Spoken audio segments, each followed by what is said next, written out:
अस्सलामुअलैकुम दोस्तों, मेरा नाम है इब्रार हुसैन और आप देख रहे हैं इब्रार वॉइस यूट्यूब चैनल। एक औरत को अल्लाह ताला हर बार औलाद नरीना से नवाजता था, मगर चंद माह बाद वो बच्चा फौत हो जाता।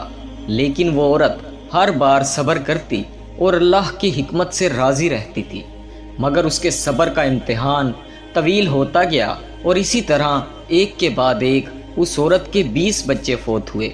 आखिरी बच्चे के फौत होने पर उसके सब्र का बंधन टूट गया। वो आधी रात को जिंदा लाश की तरह उठी और अपने खालिक हकीकी के सामने सर सजदे में रख कर खूब रोई और अपना गम बयान करते हुए कहा, ए कोनो मकां के मालिक, तेरी इस गुनाहगार बंदी से क्या गलती हुई कि साल में 9 महीने खूने जिगर देकर इस बच्चे की तकलीफ़ उठाती हूँ, और जब उम्मीद का दरख्त फल लाता है तो सिर्फ चंद माह इसकी बहार देखना नसीब होता है। आए दिन मेरा दिल गम के होल का शिकार रहता है कि मेरा बच्चा परवान चढ़ेगा भी कि नहीं।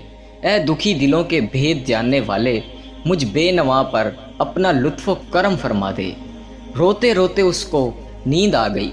ख्वाब में उसने एक शगुफ्ता पुरबहार बाग देखा जिसमें वो सैर कर रही थी कि सोने चांदी की ईंटों से बना एक महल नज़र आया जिसके ऊपर इस औरत का नाम लिखा हुआ था। बागात और तजल्लियात देखकर वो औरत खुशी से बेखुद हो गई। महल के अंदर जाकर देखा तो उसमें हर तरह की नेमत मौजूद थी और उसके तमाम बच्चे भी उसी महल में मौजूद थे, जो उसे वहाँ देखकर खुशी से झूम उठे। फिर उस औरत ने एक गैबी आवाज़ सुनी कि तूने अपने बच्चों के मरने पर जो सब्र किया था, ये सब उसका अजर है।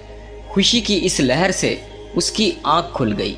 जब वो ख्वाब से बेदार हुई तो उसका सारा मलाल ख़त्म हो गया और उसने भीगी हुई आँखों से अर्ज़ किया, या इलाही, अब अगर तू इससे भी ज़्यादा मेरा खून बहा दे तो मैं राज़ी हूँ।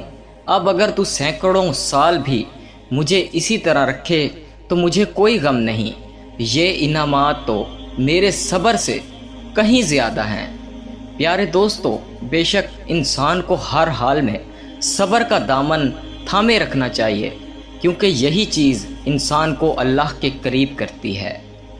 प्यारे दोस्तों, उम्मीद करता हूँ आज की वीडियो आपको पसंद आई होगी। वीडियो अगर अच्छी लगी तो वीडियो को लाइक करें, शेयर करें और चैनल को सब्सक्राइब करें ताकि मज़ीद ऐसी वीडियोज़ आपको देखने को मिलती रहें।